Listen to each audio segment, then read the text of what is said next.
Bonjour tout le monde, c'est Paul avec vous. Je sais que plusieurs personnes ont peur avec qu'est-ce qui semble être devant nous, avec les robots, l'intelligence artificielle qui pourrait remplacer des emplois. On dirait qu'on est en train de perdre le contrôle en tant que race humaine.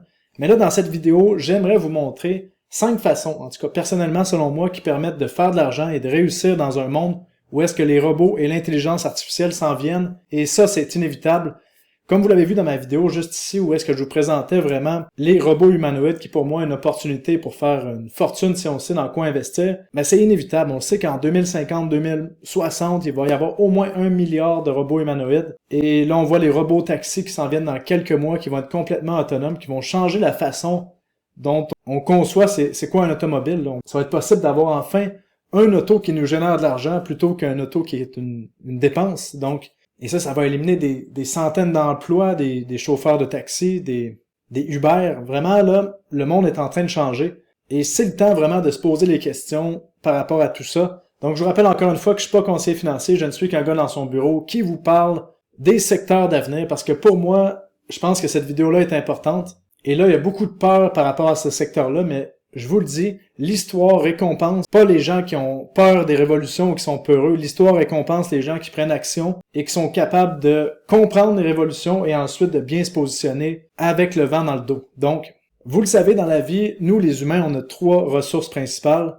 En tout cas, c'est ma définition de la vie, là. On a 3 ressources. On a le temps, notre énergie et notre argent.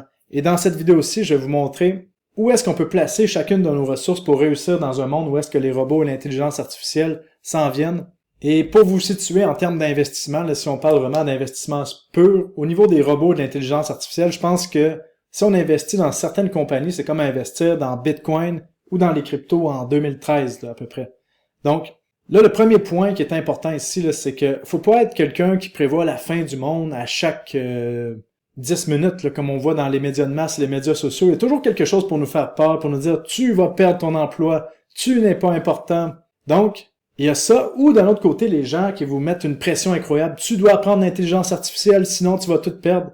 Bon, les deux, je vous dis, c'est de la merde. Mais ça vaut le coup de prendre action maintenant, parce qu'on est face à la plus grande révolution qu'on va voir probablement de notre vie, en tout cas. Et là, le but, c'est de s'adapter. Comme le marché, lorsqu'il change de forme, comme ma vidéo que je vous présentais, les 5 formes de marché, quand on passe d'une tendance parabolique à une tendance baissière, mais il faut s'ajuster. Et là, c'est la même chose. Notre monde est en train de changer, on doit s'ajuster maintenant. Et la plupart des gens, quand ils pensent à où est-ce qu'ils se voient dans 10 ans, ils s'imaginent comme ceci. Vous voyez la photo, là? Les gens pensent que les robots, ça va être comme dans Terminator, qu'on va se faire envahir. Ou l'autre chose que les gens pensent, c'est que on va être à la maison et qu'on fera plus rien, qu'on va être une sorte de société de loisirs où est-ce qu'on va être esclave du plaisir.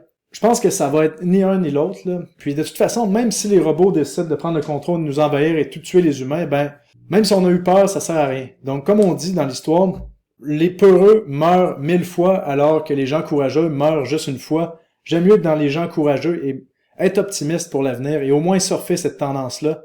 Et de toute façon, avant qu'il y ait plus d'1 milliard de robots et avant que les robots puissent vraiment prendre le contrôle, je pense qu'on a au moins 15 à 20 ans avant qu'il y ait assez de robots. Là. On n'est pas rendu là. Ça va prendre du temps avant qu'on arrive vraiment à une production de robots, comme on a vu dans la vidéo, des robots qui est juste ici.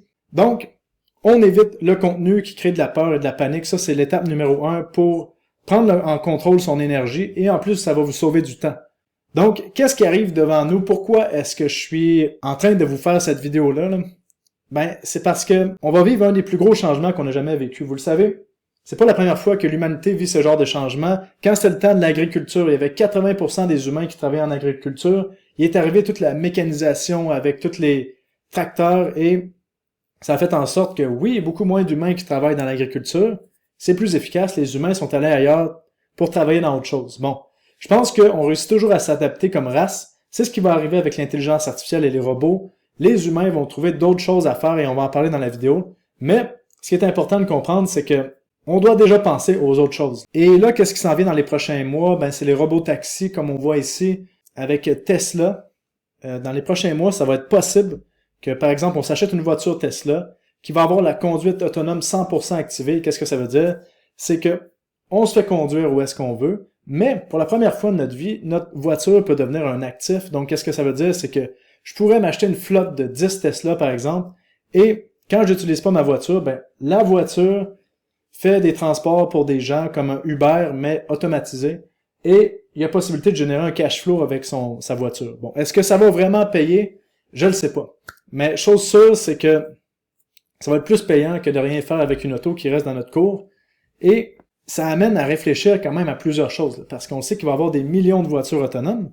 Il suffit juste d'une mise à jour de logiciel et toutes les Tesla deviennent autonomes. Donc, qu'est-ce que ça veut dire? C'est qu'on a ça qui s'en vient, on a des millions de robots humanoïdes qui s'en viennent, et j'ai eu une réflexion l'autre jour, je me disais, au niveau des régulateurs, les gouvernements, bon, qu'est-ce qu'ils vont faire? Ben, quand je regarde les gouvernements, que ça leur a pris 15 ans de déterminer que Bitcoin était une commodité plutôt qu'une security, ben, je me dis que les gouvernements sont complètement dépassés, ils pourront jamais arriver à réguler l'intelligence artificielle. Qu'est-ce qui va arriver selon moi? C'est que les plus grandes compagnies vont prendre un méchant gros pouvoir à travers notre société. Parce qu'imaginez, moi en tant que Canadien, avec mon certificat de naissance, c'est comme si je travaillais pour la Corporation du Canada. Donc, mon but en tant que travailleur pour la Corporation du Canada, eh ben, c'est de générer des impôts et des taxes pour faire vivre le Canada. Mais là, imaginez que vous êtes Tesla, vous créez des millions de robots humanoïdes, des millions de taxis autonomes. Mais c'est sûr que Tesla va se prendre un frais sur les rides de taxis autonomes. C'est sûr qu'ils vont se prendre des frais sur les robots. Donc, c'est comme si les grandes corporations comme Tesla allaient devenir un pays et leurs employés, ben, ça va être des robots qui vont générer des revenus. Si vous louez votre Tesla pour une ride d'auto de 100$, ben, il va peut-être avoir 25% qui va aller à Tesla. Donc, c'est comme si Tesla taxait ces robots. On est en train de créer une nouvelle économie complètement. C'est un peu délirant qu'est-ce qui s'en vient. Et bon, dans cette vidéo, mon but, c'était de vous partager quelques réflexions. Maintenant, là, on a compris qu'il y a des choses qui vont partir, mais il y a des choses qui vont rester, en tout cas pour un bout, au moins pour les 10 prochaines années, selon moi, qui valent la peine de mettre son énergie. Donc, premièrement, comment est-ce qu'on peut réussir à soit faire de l'argent ou avoir plus de succès dans un monde où est-ce que les robots arrivent? Ben, premièrement, il y a des choses qui changeront pas. Comme par exemple, en tant qu'humain, si on développe des connexions humaines, son leadership du goût, en ce moment, là, quand on parle d'une intelligence artificielle comme ChatGPT, il n'y a pas vraiment de goût, ils sont pas capables de déceler tout ce qui est la finesse et la tonalité. Oui, ça s'en vient, mais pas pour l'instant. Tout ce qui est de prendre des bonnes décisions, filtrer le bruit, de filtrer la merde, on n'est pas encore rendu là avec l'intelligence artificielle. Et en plus, on regarde encore des humains, par exemple, qui font du sport à la télé, qui vont courir. On ne regardera pas des sports de robots. Ben, il va y en avoir qui vont regarder ça, mais il y a des choses qui vont rester, vous comprenez. On en regarde encore des humains jouer aux échecs. On ne regardera pas des robots jouer aux échecs. Et il y a certaines valeurs qui disparaîtront pas. Selon moi, tout ce qui est communauté, ça vaut la peine de se faire un bon réseau. Parce que c'est pas tout qui va disparaître, c'est pas tout le monde qui va changer. Mais c'est sûr que les choses vont changer rapidement parce que je regardais des films là, des années 2000, 2010 par rapport aux films qu'on a maintenant en 2025-2026. C'est complètement d'autre chose. On voit qu'il y a certains mots qui peuvent plus être dits maintenant qui étaient dits avant. Et je pense qu'on va regarder les choses dans 10 à 15 ans et on va avoir eu une évolution extrêmement puissante, mais certaines choses vont rester. Donc, la première façon, numéro 1, de profiter de tout ce qui est l'intelligence artificielle et les robots, mais si vous avez du capital, donc de l'argent de côté, je suis pas conseiller financier, mais pour moi, ma stratégie, c'est d'investir dans les meilleures compagnies de robots humanoïdes, les meilleures compagnies de voitures autonomes et les meilleures compagnies qui font des batteries pour ces trucs-là. Et même les compagnies de drones. Parce qu'on sait que la tendance s'en va par là et que ça ne fait que commencer. On est comme au début des cryptos, comme je disais au début de la vidéo. Donc, de mettre son capital dans des meilleures compagnies qui sont solides, comme si on pense à un Tesla dans plusieurs années, ou on pense à les compagnies de robots humanoïdes qui vont faire leur IPO. Je vous recommande de télécharger le document que vous voyez dans le bas de la vidéo ici, qui est gratuit, le PDF qui vous montre les compagnies de robots qui vont faire leur IPO dans les prochains mois, les prochaines semaines. Ça peut être intéressant pour faire des gros profits parce que ces boîtes-là ne sont qu'à leur début et on sait que la tendance s'en va par là. Moi, j'aime mieux toujours avoir le vent dans le dos que le vent dans le visage quand j'investis. Et surtout d'investir dans tout ce qui est les investissements de type pioche et pelle. Donc, vous le savez, dans la ruée vers l'or dans les années 1800 aux États-Unis, il y avait peut-être une personne sur 1000 qui trouvait une pépite d'or, mais tout le monde avait besoin d'une pioche et d'une pelle pour réussir à trouver une pépite d'or. Donc, les compagnies qui faisaient de l'argent, c'était les vendeurs de pioches et pelles. Et dans l'intelligence artificielle, les pioches et pelles, c'est quoi? Ben, c'est tous les centres de données, l'énergie. On va avoir besoin énormément d'énergie. Et comme je vous ai parlé, les fabricants de robots, de pièces et de batteries, c'est tout ce qui est pioche et pelle. Après, l'utilisation qui va être faite avec ce robot-là, c'est une autre partie. Donc, deuxième chose qui peut être intéressant pour quelqu'un qui a du capital et réussir à profiter de cette révolution-là, mais possiblement que d'acheter soit une flotte de véhicules autonomes ou de robots humanoïdes, ça peut être extrêmement payant pour en faire une business utilitaire où est-ce qu'on loue les robots. Parce que les robots, comme vous le savez, humanoïdes, vont pouvoir faire n'importe quel emploi à n'importe quel moment quand ils vont être assez développés avec l'intelligence artificielle et tout l'entraînement. Donc, il y a des business intéressantes qu'on peut déjà commencer à imaginer qui vont se faire. Et bon, si vous n'avez pas le capital pour soit investir dans des robots, des véhicules ou des actions, ben peut-être commencer à réfléchir au point numéro 3, c'est de comment devenir indispensable dans un monde où est-ce qu'il y a des robots et des taxis. Donc ça, qu'est-ce que ça veut dire?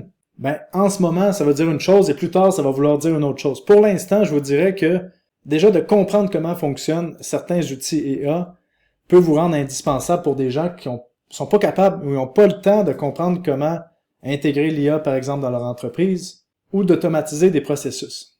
Donc ça veut dire d'utiliser votre temps et votre énergie pour apprendre comment utiliser les meilleurs outils d'intelligence artificielle, que ce soit ChatGPT, que ce soit Claude, Grok, peu importe. Je pense qu'on est dans un moment où est-ce que c'est important d'apprendre à utiliser les outils d'intelligence artificielle de façon intelligente. Et comment est-ce qu'on fait ça? Ben, c'est en demandant à l'intelligence artificielle de nous expliquer comment l'utiliser de la meilleure façon possible vers notre but. Et le meilleur enseignant que vous pouvez avoir pour utiliser l'IA en ce moment, c'est l'IA lui-même. Et peu importe ce que les gens vous diront, il n'y a pas de meilleure façon que ça. Donc, vous avez l'enseignement gratuit ou pour 20$ par mois avec les outils d'intelligence artificielle qui sont en place. Et ça vous permet de faire soit des processus d'automatisation, de faire du vibe coding, donc de coder des lignes de code avec seulement du langage parlé et l'intelligence artificielle s'occupe de coder pour vous. Oui, il faut comprendre les logiques de code pour être bon là-dedans, mais là, on arrive dans un moment où est-ce que c'est déjà possible, en fait.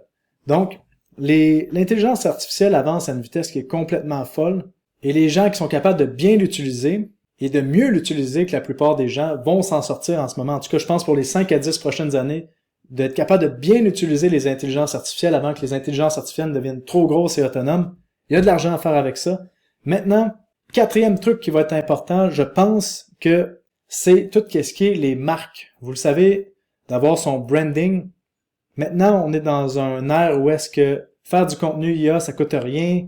On est bombardé de contenu de merde, de fausses nouvelles, de propagande, d'influenceurs IA. Il n'y a plus rien de vrai dans les médias sociaux. Et ce qui va créer de la confiance, ce qui est vraiment important, parce que la confiance, ça partira jamais, c'est une image de marque. Par exemple, si vous avez le choix d'acheter un logiciel qui a été créé par Google ou un logiciel qui est créé par une personne que vous connaissez pas en faisant du vibe coding, mais la plupart des gens vont prendre le logiciel qui a été créé par Google. Pourquoi? Parce que la marque de Google, c'est confiance, fiabilité, puis le logiciel va être solide s'il décide de le sortir. Donc, ce que je veux dire ici, c'est que de développer sa marque, si vous avez une entreprise, c'est une des choses les plus importantes. Parce que ça, oui, il va y avoir certains IA qui vont être capables de développer des marques eux-mêmes avec des agents, mais une marque de confiance va rester une marque de confiance pour la plupart des gens. Et c'est là que les gens vont investir leur argent. Surtout si on s'en va dans un monde où est-ce que plus personne travaille, et tout le monde reste à la maison et tout le monde a un revenu universel parce que les robots travaillent pour nous, eh bien, les marques vont être encore plus importantes que jamais. Et cinquième chose où est-ce que vous pouvez investir pour avoir du succès et de l'argent dans un monde où est-ce que l'intelligence artificielle, c'est votre focus. Le focus est votre arme en 2026. Vous le savez, il n'y a pas grand monde qui sont capables de travailler pendant 3, 4, 5 heures en continu sans être distrait par une notification ou quelque chose. Les gens ont le cerveau de plus en plus mou. Et ça, si vous êtes capable d'en profiter, d'avoir du focus et de travailler sur un truc à la fois, pas sur 8 trucs en même temps, sur un truc et devenir champion dans ce truc-là, c'est plus facile que jamais, selon moi, de faire ça.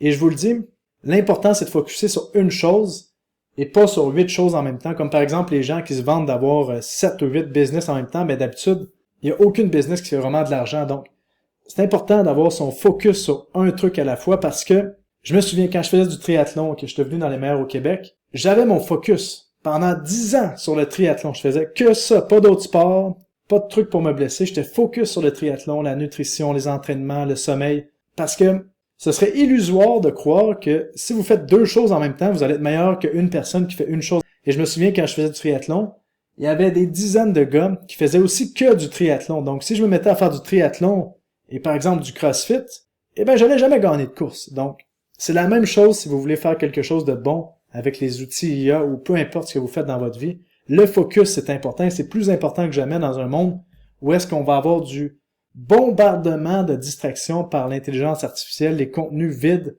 Et plus vous êtes spécialisé dans un truc, plus vous êtes bon. Ça, je pense pas que l'IA peut nous enlever ça pour les 10 à 15 prochaines années.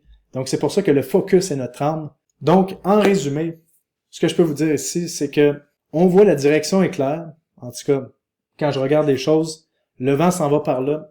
Il va y avoir les robots qui s'en viennent, humanoïdes, l'intelligence artificielle, les voitures autonomes. On a un monde qui va être chamboulé dans les 20 prochaines années. Et là, je vous ai montré comment utiliser vos 3 ressources principales pour faire soit de l'argent ou réussir dans un monde qui a de l'intelligence artificielle, soit votre temps, soit votre énergie ou votre argent. Et j'espère que cette vidéo-là pourra vous aider vraiment à pousser votre réflexion sur l'intelligence artificielle. Et si ça peut vous permettre aussi de réussir soit à faire plus d'argent ou à être mieux, eh bien, c'est le but de la vidéo. Donc, n'oubliez pas de vous abonner à la chaîne si vous aimez ce genre de contenu-là et de mettre un like. Et je vous dis, on se revoit dans la prochaine vidéo, tout le monde. Salut, bye bye!